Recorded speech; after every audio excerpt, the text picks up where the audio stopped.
Hello students, मैं सचिन कुमार अपने और आपके YouTube channel M with discussion पर आपका स्वागत करता हूं।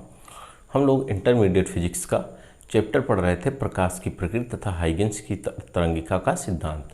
इस चैप्टर के अंतर्गत पिछले वीडियो में हम लोगों ने जो है हाइगेंस की द्वितीयक तरंगिका के सिद्धांत पर प्रकाश के परावर्तन और अपवर्तन की व्याख्या की थी। इस चैप्टर के सारे टॉपिक्स को हम लोगों ने कंप्लीट किया था। आज हम लोग इस चैप्टर के जो है मोस्ट इम्पॉर्टेंट ऑब्जेक्टिव क्वेश्चंस और सभी न्यूमेरिकल्स को सॉल्व करेंगे। तो ऑब्जेक्टिव क्वेश्चंस जो इम्पॉर्टेंट हैं हम लोग उस पर चर्चा करेंगे। तो पहला क्वेश्चन दिया गया है कि पहला क्वेश्चन कह रहा है यदि निर्वात, जल तथा कांच तीन माध्यम दिए गए हैं। पहला माध्यम आपका निर्वात है, दूसरा माध्यम आपका जल है और कांच, ये तीन माध्यम दिए गए हैं। कह रहा है निर्वात में प्रकाश की चाल c, जल में प्रकाश की चाल vw तथा कांच में प्रकाश की चाल vg हो। ठीक, vg हो तो कौन सा संबंध सही है? तो कह रहा है बताइए कौन सा संबंध सही है। ठीक, कुछ संबंध बताने हैं। जैसे संबंध नंबर ए कह रहा है, विकल्प नंबर ए, c बराबर vw बराबर vg। विकल्प नंबर बी कह रहा है c greater than VW greater than VG। ठीक, डी कह रहा है, वो सी विकल्प कह रहा है, विकल्प सी कह रहा है C less than VW less than VG। D number कह रहा है, विकल्प number D, C greater than है VW से और लेस देन है VG से वो, और जो है Vg है वो ग्रेटर देन है Vw से। ये चार विकल्प दिए गए हैं। C क्या है? निर्वात में प्रकाश की चाल। Vw क्या है? जल में प्रकाश की चाल। Vg क्या है? कांच में प्रकाश की चाल। अब यहाँ से अगर हमने आपको बताया था ये हमारे तीन माध्यम दिए गए हैं। इन तीनों माध्यमों में निर्वात जो है वो विरल है इन दोनों के सापेक्ष। ठीक, तो अगर यह अपवर्तनांक के पदों में भी हम कह सकते हैं, जो C है जल, इस निर्वात, इसका अपवर्तनांक 1, जल का अपवर्तनांक 1.33 और कांच का अपवर्तनांक 1.5 होता है। जिस माध्यम का अपवर्तनांक सबसे अधिक होता है उसमें प्रकाश की चाल सबसे कम होती है, और जिस माध्यम का अपवर्तनांक सबसे कम होता है उसमें प्रकाश की चाल सबसे अधिक होगी। तो इस आधार पर निर्वात का अपवर्तनांक सबसे कम है, इसलिए निर्वात में प्रकाश की चाल सबसे अधिक। उससे ज़्यादा अपवर्तनांक जल का है तो उससे कम प्रकाश की चाल जल में होगी, और सबसे कम अपवर्तनांक यहाँ पर कांच का है, सबसे ज़्यादा अपवर्तनांक कांच का है तो सबसे कम प्रकाश की चाल जो होगी वो कांच में होगी। तो इस आधार पर हमारा विकल्प नंबर सी सही हो जाएगा। ठीक है, हम लोगों को पता है कि माध्यम जितना सघन होता है प्रकाश की चाल उतनी ही अधिक होती है, और माध्यम सघन है, विरल है, ये उसके अपवर्तनांक पर निर्भर करता है। तो यहाँ पर देखा गया कांच जो था जिसका अपवर्तनांक 1.5 था, तो कांच का अपवर्तनांक 1.5 था, तो जो कांच है वो सभी माध्यमों के सापेक्ष सघन है। कांच जो है निर्वात और जल दोनों के सापेक्ष सघन है, तो कांच अगर सघन है तो इसमें प्रकाश की चाल सबसे कम होगी। ठीक है, तो इस आधार पर विकल्प नंबर बी हमारा सही है। क्वेश्चन नंबर 2 दिया गया है भाई। क्वेश्चन नंबर 2 कह रहा है, वो भी सेम क्वेश्चन है इसी तरीके का। अब यहाँ से कह रहा है यदि निर्वात में, वहाँ पर माध्यम अलग अलग थे, यहाँ माध्यम क्या है? निर्वात में। कहना है निर्वात में, निर्वात का मतलब क्या है? जहाँ पर वायु अपसेंट हो, प्रेजेंट ना हो, है ना। निर्वात में प्रकाश की चाल Vr, लाल रंग के प्रकाश की चाल Vr तथा हरे रंग के प्रकाश की चाल Vg। कह रहा है निर्वात में जो लाल रंग है, लाल रंग के प्रकाश की चाल Vr है तथा हरे रंग के प्रकाश की चाल Vg है। ये लाल रंग के प्रकाश की चाल कितनी हो गई? Vr, और हरे रंग के प्रकाश की चाल कितनी हो गई? Vg हो गई। तो कह रहा हो तो आपको बताना है दिए गए संबंधों में से कौन सा संबंध सही है। तो देखिए, अगर निर्वात की बात कह रहे हैं तो निर्वात में कोई भी प्रकाश ले लें, सभी प्रकाशों की जो प्रकाश, सभी माध्यमों की जो प्रकाश की चाल होती है, सभी रंगों के प्रकाश की चाल समान होती है, क्योंकि जो प्रकाश की चाल होती है वो माध्यम पर निर्भर करती है। अगर माध्यम समान है तो प्रकाश की चाल भी क्या होगी? समान होगी। तो इस आधार पर अगर हम बात करेंगे तो माध्यम हमारा निर्वात है, और निर्वात में लाल रंग की प्रकाश की चाल कितनी है VR, और हरे रंग के प्रकाश की चाल कितनी है VG। तो निर्वात में सभी रंगों की प्रकाश की चाल समान होगी, अर्थात VR जो होगा बराबर हो जाएगा किसके, VG। लाल रंग के प्रकाश की चाल हरे रंग के प्रकाश के चाल के समान होगी, क्योंकि माध्यम क्या है, निर्वात है। ठीक, माध्यम अगर समान है तो सभी रंगों की प्रकाश की चाल जो होगी वो समान होगी। ठीक है, क्योंकि देखा जाए तो सबका अपवर्तनांक हम जो है निर्वात के सापेक्ष ही नापते हैं। नेक्स्ट क्वेश्चन दिया गया है, एक किरण पुंज, क्वेश्चन कह रहा है एक किरण पुंज वायु से जल में प्रवेश करती है। कह रहा है एक किरण पुंज जो है वायु से किस में जाती है, जल में जाती है। ठीक, एक किरण पुंज वायु से जल में जाती है, तो निम्नलिखित में से क्या परिवर्तित रहेगा। आपको हमने पढ़ाया है कि जब कोई प्रकाश किरण वायु से जल में जाती है तो उसका जो है उसकी आवृत्ति अपरिवर्तित रहती है। ठीक, एक क्वेश्चन अब हम लगाने वाले पढ़ रहे हैं। अगला क्वेश्चन दिया गया है, जब श्वेत प्रकाश पारदर्शी माध्यम जैसे कांच में प्रवेश करता है तो, अब एक आपका श्वेत प्रकाश है। श्वेत प्रकाश की अगर हम बात करते हैं तो श्वेत प्रकाश होता है विवग्योर जिसे हम कहते हैं। ठीक, श्वेत प्रकाश इन सातों रंगों का मिश्रण होता है। अब इन सातों रंगों का अपवर्तनांक अलग अलग होगा। कह रहा है जब श्वेत प्रकाश पारदर्शी माध्यम जैसे कांच में प्रवेश करता है, कहाँ पर जा रहा है, अब ये कांच में जा रहा है। अब देखिए कांच के सापेक्ष सभी माध्यमों का अपवर्तनांक अलग अलग होता है। ठीक, कांच के सापेक्ष इन सबका अपवर्तनांक अलग अलग होगा। लाल रंग का अपवर्तनांक सबसे कम होता है और बैंगनी रंग का अपवर्तनांक कांच के लिए सबसे अधिक होगा। तो इसमें इन्होंने कहा है भाई, देखिए समझिए हमारी बात, तो यहाँ से ये बात है, ये जो है लाल रंग का अपवर्तनांक सबसे अधिक होगा और बैंगनी रंग का अपवर्तनांक सबसे कम होगा। गड़बड़ हो गया।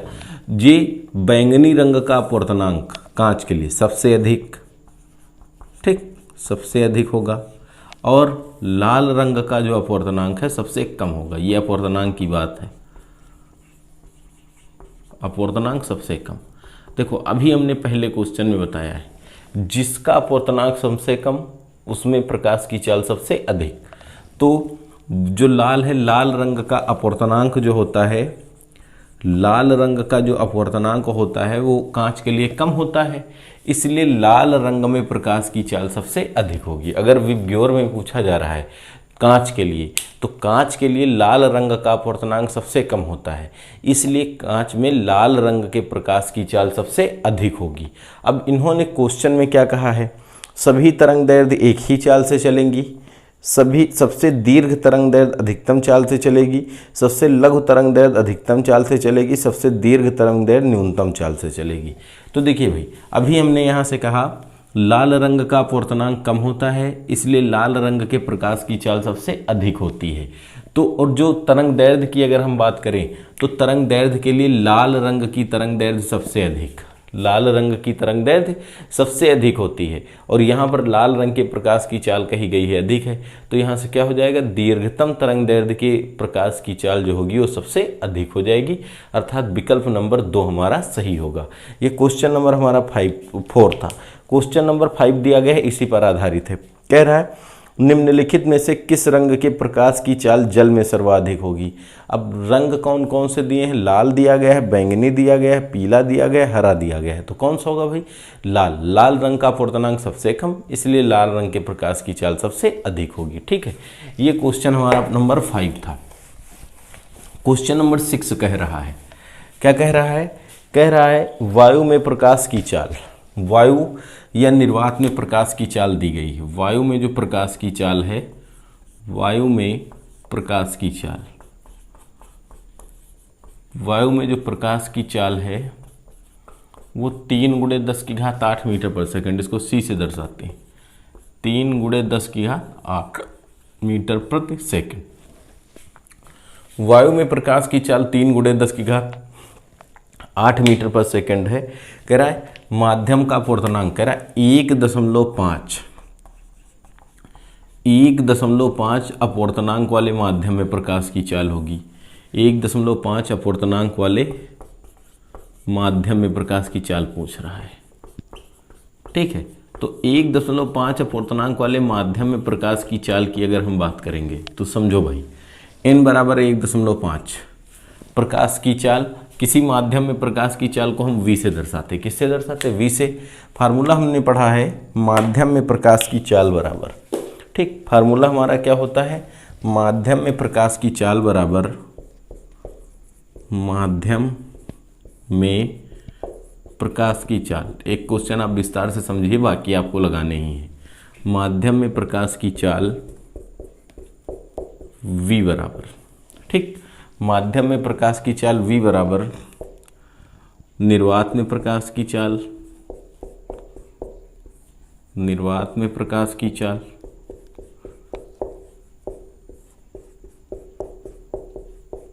बटे माध्यम का अपवर्तनांक बटे माध्यम का अपवर्तनांक, ठीक। v बराबर निर्वात में प्रकाश की चाल कितनी है, 3 × 10⁸ मीटर पर सेकंड और माध्यम का अपवर्तनांक 1.5 काट देते हैं, कितना आएगा, v बराबर 2 × 10⁸ मीटर पर सेकंड। तो बच्चा माध्यम में प्रकाश की चाल कितनी हो जाएगी, 2 × 10⁸ मीटर पर सेकंड हो जाएगी, ठीक है। इसका स्क्रीनशॉट लेना चाहो ले लो। अब सारे क्वेश्चन आपको इसी तरीके से करने।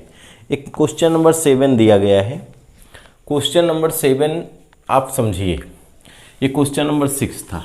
क्वेश्चन नंबर 7 कह रहा है कि देखिए भाई 256 हर्ट्ज, कह रहा 256 हर्ट्ज आवृत्ति वाली ध्वनि तरंग की चाल एक माध्यम में 330 मीटर पर सेकंड है। कोई माध्यम है, उस माध्यम में कह रहा है ये तरंगे हमारी ध्वनि है, समझो बात हमारी, ध्वनि तरंगे हैं, ठीक। माध्यम कह रहा है किसी माध्यम में जब ध्वनि तरंगों की आवृत्ति 256 हर्ट्ज है, ध्वनि तरंगों की आवृत्ति कितनी है, 256 हर्ट्ज है, तो यहाँ से इनकी चाल कह रहा है 330 मीटर पर सेकंड है। कह रहा है जब इनकी आवृत्ति को हम 512 हर्ट्ज कर देंगे ध्वनि तरंगों की, तो कह रहा है इनकी चाल कितनी होगी, क्वेश्चन मार्क, ठीक। ध्वनि तरंग है 256 हर्ट्ज की जो आवृत्ति की जो ध्वनि की चाल है वो 330 मीटर पर सेकंड है। 512 हर्ट्ज की ध्वनि की चाल कितनी होगी, 512 हर्ट्ज आवृत्ति वाली ध्वनि तरंगों की चाल कितनी होगी, ये क्वेश्चन में पूछ रहा है। तो देखिए सबसे पहली बात भाई, जो ध्वनि तरंगों की चाल होती है, ठीक, ध्वनि तरंगों की चाल आवृत्ति पर निर्भर नहीं करती है। ध्वनि तरंगों की जो चाल होती है भाई, ध्वनि तरंगों की चाल आवृत्ति पर निर्भर नहीं करती है। सबसे पहली बात, माध्यम पर निर्भर करती है लेकिन आवृत्ति पर निर्भर नहीं करती है। अब पूछो भाई कैसे निर्भर नहीं करती है, तो हम आपको बता रहे हैं निर्भर नहीं करती, ठीक। ये एक लाइन लिख दी हमने कि जो ध्वनि तरंगों की चाल है वो आवृत्ति पर निर्भर नहीं करती है। भाई समझो, कोई कहे निर्भर करती, तो आप बताइए, जैसे हम लोग ऑर्केस्ट्रा देखते हैं, है ना, तो उसमें कई वाद्य यंत्र एक साथ बजते हैं। वाद्य यंत्र का मतलब उसमें हारमोनियम भी बजता है, ठीक, जो है क्या कहते हैं उसको, बांसुरी भी बजाई जाती है, ठीक, ढोलक भी बजता है, या अर्गन जिसे कहते हो अर्गन भी बजता है। तो कई सारे वाद्य यंत्र उसमें एक साथ बजते हैं। कोई धीरे बजता है, किसी की आवृत्ति कम होती है, किसी की आवृत्ति अधिक होती है, लेकिन सारी आवृत्तियां हमारे कानों पर एक साथ पहुंचती हैं, एक साथ ही तो पहुंचती हैं। जो धीमे बज रही थी जिसकी आवृत्ति कम है वो भी उतनी टाइम पहुंचेगी, उतनी टाइम हमारी जो है हारमोनियम की भी ध्वनि पहुंचेगी। तो जो कई वाद्य यंत्र एक साथ बजते हैं उसमें किसी की आवृत्ति कम होती है, किसी की आवृत्ति अधिक होती है, लेकिन सभी वाद्य यंत्रों की जो ध्वनियाँ हैं एक साथ हमारे कानों पर पहुंचती हैं, तभी तो हम ऑर्केस्ट्रा का आनंद ले पाते हैं। अगर ऐसा ना होता, सबकी चाल अलग अलग होती, या ये होती कि कम आवृत्ति की चाल अधिक, कम, जिन वाद्य यंत्रों की आवृत्ति अधिक है उनकी चाल अधिक, तो क्या सभी ध्वनियाँ हमारे कान पर एक साथ पहुँचती? कभी नहीं पहुँचती। तो कोई पहले आवाज़ आ रही, कोई बाद में आवाज़ आ रही है, तो क्या हम लोग जो है ऑर्केस्ट्रा का आनंद ले पाते?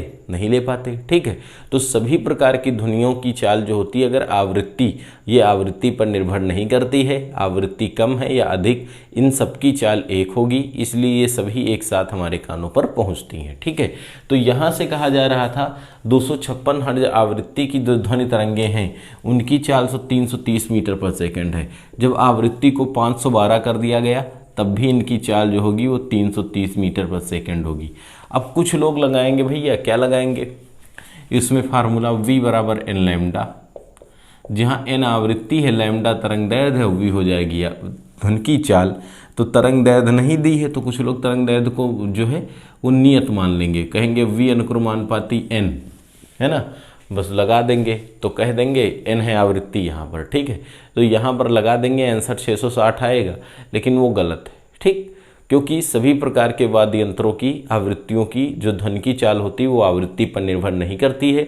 सभी प्रकार की आवृत्तियों की जो चाल होती है एक समान होती है। आपको हमने एक एग्जाम्पल दिया कि हम लोग ऑर्केस्ट्रा का आनंद क्यों ले पाते हैं, उसमें कई वाद्य यंत्र एक साथ बजते हैं, किसी की आवृत्ति कम होती, किसी की आवृत्ति अधिक, लेकिन सभी आवृत्तियों की ध्वनि हमारे कानों पर एक साथ पहुंचती है। तो एक साथ कब पहुंचेगी, जब चाल समान होगी तभी तो एक साथ पहुंचेगी। अगर चाल असमान होगी तो क्या एक साथ पहुंचेगी, हमारे कानों पर नहीं पहुंचेगी।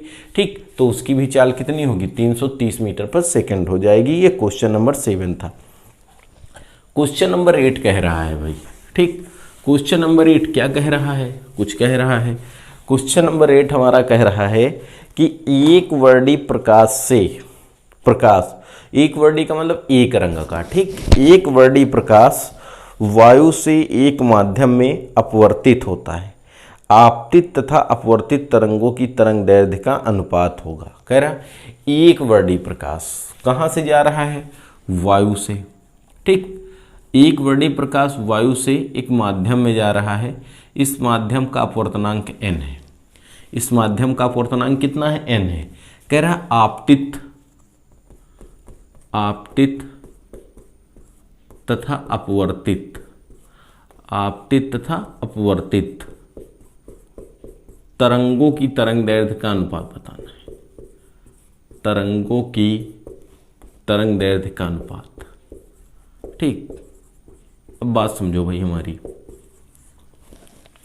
आपतित तथा अपवर्तित तरंगों की तरंग दैर्घ्य का अनुपात। देखो भाई, ये हमारी वायु थी, ठीक, वायु थी,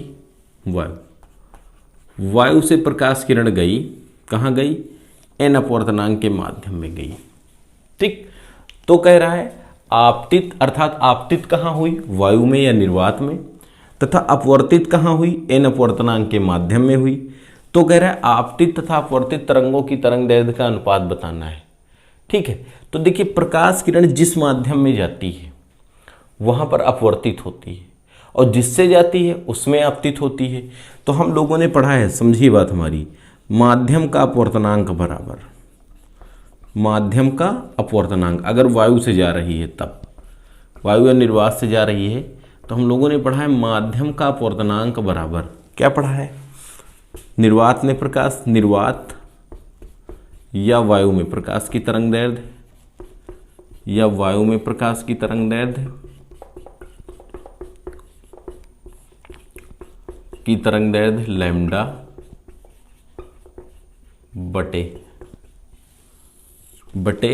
कहाँ पर प्रकाश की तरंग दैर्घ्य, माध्यम में प्रकाश की तरंग दैर्घ्य लैम्डा डैश, माध्यम में प्रकाश की तरंग दैर्घ्य लैम्डा डैश, ये होता है फार्मूला भाई। ठीक, तो माध्यम का अपवर्तनांक कितना है, n बराबर निर्वात में प्रकाश की तरंग दैर्घ्य लैम्डा डैश, लैम्डा, और माध्यम में प्रकाश की तरंग दैर्घ्य लैम्डा डैश। देखो भाई, अब वो निर्वात या वायु में प्रकाश क्या हुआ है, आपतित हुआ है, तो आपतित प्रकाश की तरंग दैर्घ्य कितनी है, लैम्डा। माध्यम में प्रकाश अपवर्तित हुआ है तो माध्यम में प्रकाश की तरंग दैर्घ्य कितनी है, लैम्डा डैश। तो यहाँ से कितना आ गया भाई, लैम्डा अपान लैम्डा डैश बराबर n का बटा कुछ नहीं तो 1। तो आपतित तथा अपवर्तित तरंग दैर्घ्य का जो अनुपात आएगा वो कितना आएगा, n अनुपात 1 आएगा। कितना आएगा भाई, n अनुपात 1। ये हमारा इस क्वेश्चन का आंसर हो जाएगा। ठीक है, क्वेश्चन नंबर 8 हो गया। क्वेश्चन नंबर 9 दिया है, अभी हमने पढ़ाया है, बस सेम है। कह रहा है निर्वात में प्रकाश की तरंग दैर्ध्य 6400 एंगस्ट्रॉम है।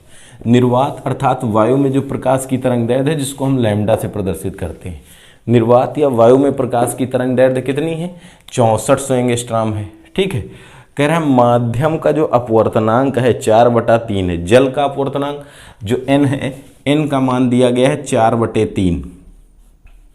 तो कह रहा है जल में प्रकाश की चाल बताओ, जल में प्रकाश की तरंग दैर्ध्य होगी।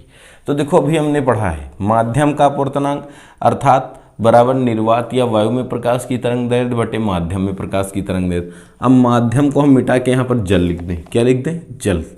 तो जल का अपवर्तनांक बराबर निर्वात या वायु में प्रकाश की तरंग दैर्ध्य बटे जल में प्रकाश की तरंग दैर्ध्य।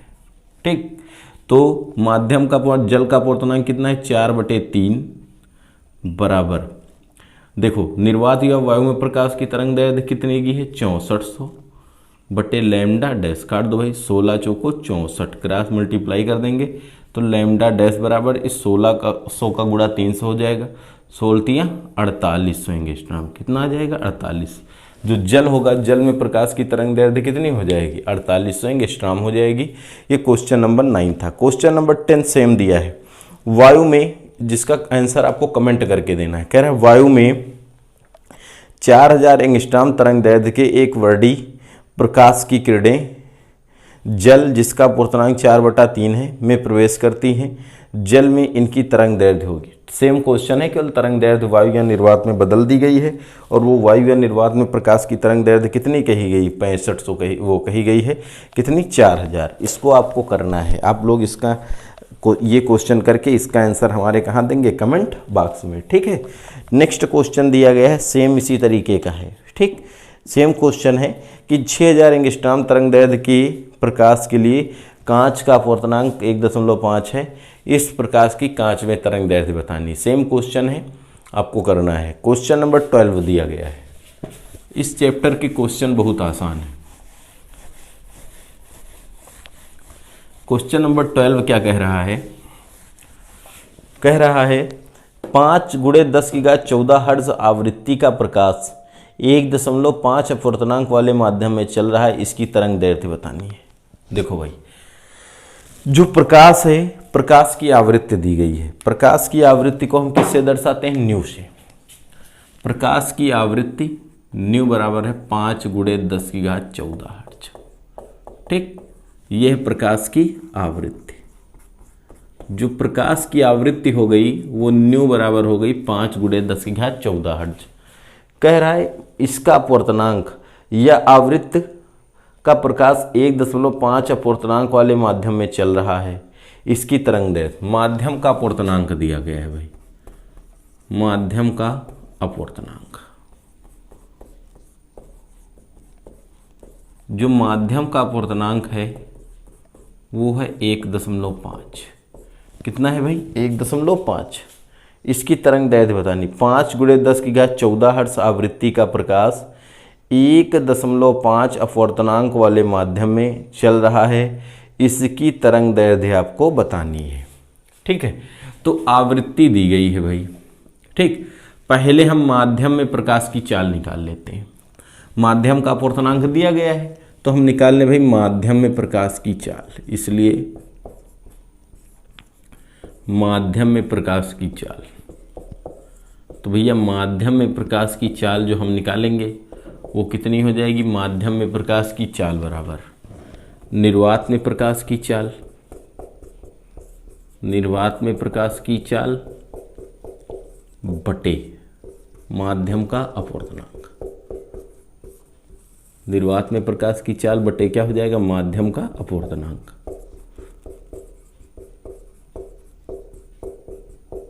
देखो भाई, तो माध्यम में प्रकाश की चाल v बराबर निर्वात में प्रकाश की चाल कितनी होती है नहीं पता है तो हम जानते हैं 3 × 10⁸ मीटर पर सेकंड, और माध्यम का अपवर्तनांक कितना है 1.5। काट दिया तो v बराबर आ गया 2 × 10⁸ मीटर पर सेकंड।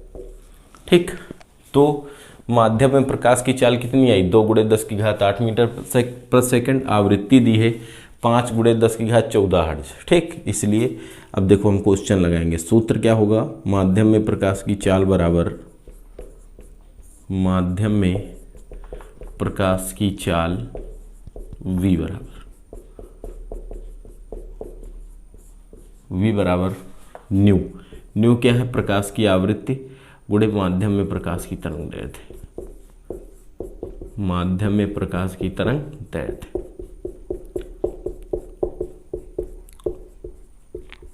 लैम्डा डैश, ठीक। तो माध्यम में प्रकाश की चाल कितनी है, 2 × 10⁸ मीटर पर सेकंड बराबर न्यू। न्यू के स्थान पर कितना रखेंगे भैया, 5 × 10⁻14, और हर्ट्ज का मतलब क्या होता है, प्रति सेकंड, अर्थात 1/सेकंड, ठीक। गुणे माध्यम में प्रकाश की तरंग दैर्ध्य लैम्डा। ये पूरा इधर आ जाएगा, देखो इसको इधर भेजोगे, ये एस नहीं, ये भाई 5 है, और ये एस का मतलब सेकंड है, ठीक।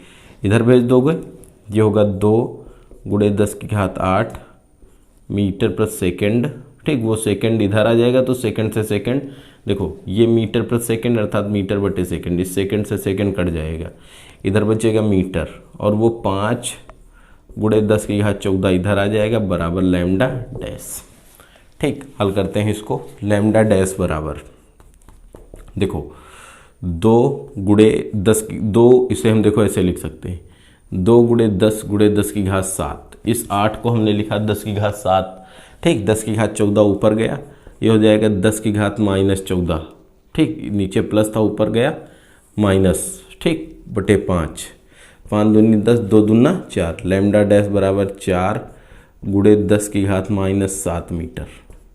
देखो आधार समान है, घातें जुड़ेंगी। लैम्डा डैश बराबर, इसको हम लिख सकते हैं 4000 × 10⁻−10 मीटर, लिख सकते हैं भाई।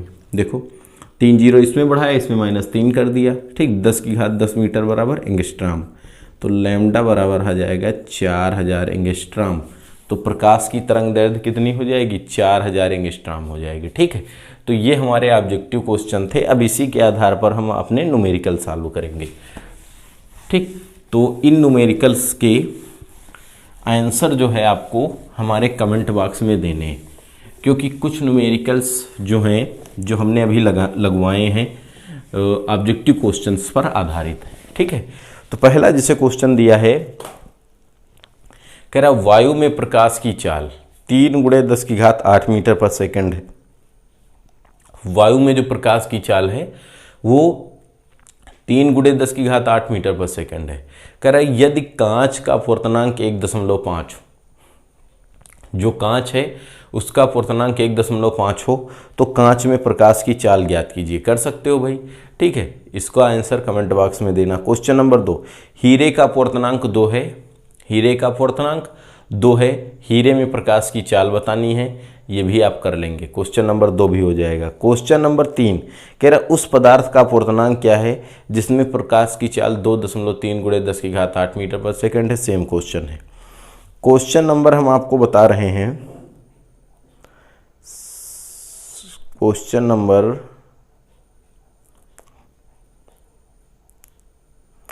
6 नंबर कह रहा है 2 पारदर्शी माध्यमों ए व बी की पट्टियों की मोटाइयों का अनुपात 6:4 है। यदि दोनों में प्रकाश को गुजरने में समान समय लगता है तो ए के सापेक्ष बी का अपवर्तनांक होगा। भाई देखिए 2 माध्यम हैं, इनकी मोटाइयों का अनुपात दिया गया है। माध्यम में मोटाइयों का अनुपात, ध्यान दो भाई, मोटाइयों का अनुपात हम निकाल लें भाई। मोटाइयों का अनुपात d1/d2 बराबर कह रहा है 6:4 अर्थात 6/4। जब अनुपात हम हटाते हैं तो कोई राशि मान लेते हैं, चर राशि, ठीक। तो जैसे हमने कह दिया d1 बराबर हो गया 6x तथा d2 बराबर हो गया 4x, ये हमने मान लिया भाई। d1 बराबर कितना मान लिया 6x तथा d2 बराबर 4x। कह रहा है प्रकाश को, क्वेश्चन में कह रहा है यदि दोनों में प्रकाश को गुजरने में समान समय लगता है तो ए के सापेक्ष बी का अपवर्तनांक क्या होगा। भाई समय क्या है, दोनों में प्रकाश के गुजरने में समान समय, प्रकाश के गुजरने में समान समय लगता है, प्रकाश के गुजरने में समान समय लगता है, समान समय लगता है, तो ए के सापेक्ष बी का अपवर्तनांक बताना है, ए के सापेक्ष बी का अपवर्तनांक। भैया ये माध्यम ए की मोटाई 6x है और माध्यम बी की मोटाई 4x है। देखिए जब प्रकाश किसी माध्यम में दूरी तय करे, माध्यम डिफरेंट हो, अलग अलग हो, लेकिन अगर समय दोनों में समान हो तो ये हमारा प्रकाशिक पथ के तुल्य होता है। क्या होता है? प्रकाशिक पथ के तुल्य होता है। अर्थात पहले माध्यम में जो तय की गई दूरी होगी वो पहले माध्यम का जो प्रकाशिक पथ होगा वो दूसरे माध्यम में प्रकाशिक पथ के समान होगा। चूंकि समय समान है, चूंकि समय जो है समान है, इसलिए पहले माध्यम में प्रकाशिक पथ कितना होता है? nd, जहां n होता है माध्यम का अपवर्तनांक, d होती है दूरी। तो पहले माध्यम में हम लिख सकते हैं n1 d1, जहां n1 क्या हो जाएगा? माध्यम a का अपवर्तनांक, या na d1, जहां na होगा माध्यम a का अपवर्तनांक, d1 हो जाएगा माध्यम a में तय की गई मोटाई या दूरी, बराबर। दूसरे माध्यम की बात करेंगे nb d2 लिखेंगे, यहाँ nb माध्यम b का अपवर्तनांक और d2 उसमें तय की गई दूरी। तो इसको देखो na d1 के स्थान पर लिख सकते हैं d1 के स्थान पर 6x बराबर nb d2 के स्थान पर लिख सकते हैं 4x। ठीक, क्रॉस मल्टीप्लाई 6x अपान 4x बराबर nb अपान na।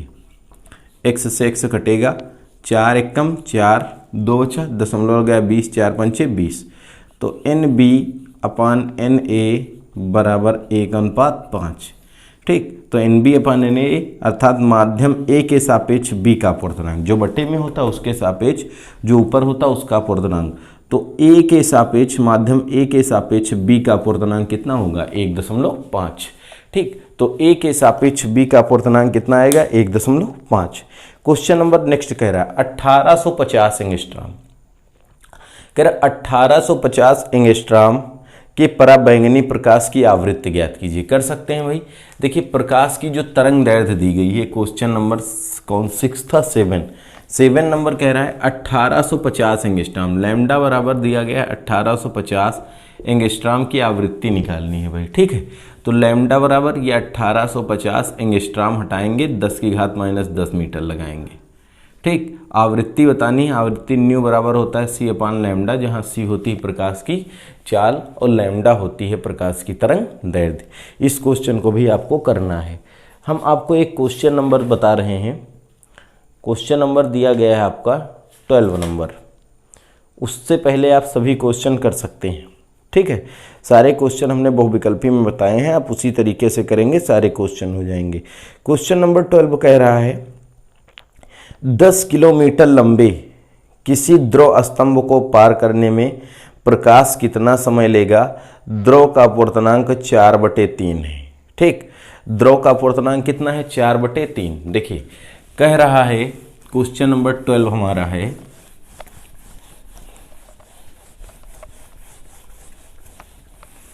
क्वेश्चन नंबर 12 क्या कह रहा है? 10 किलोमीटर लंबे किसी ध्रुव स्तंभ को पार करने में प्रकाश कितना समय लेगा? 10 किलोमीटर ध्रुव स्तंभ को पार करने में प्रकाश द्वारा लिया गया समय, स्तंभ को पार करने में प्रकाश द्वारा लिया गया समय, पार करने में प्रकाश द्वारा लिया गया समय निकालना है हमें।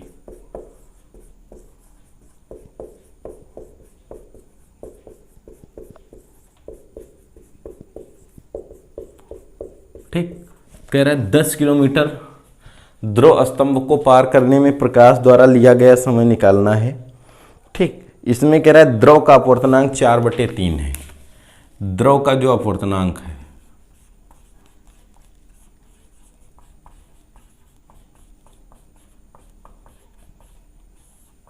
n बराबर 4/3 3। ठीक, देखो भाई सूत्र क्या होता है, पहले हम निकाल लें द्रव में प्रकाश की चाल, इसलिए द्रव में प्रकाश की चाल,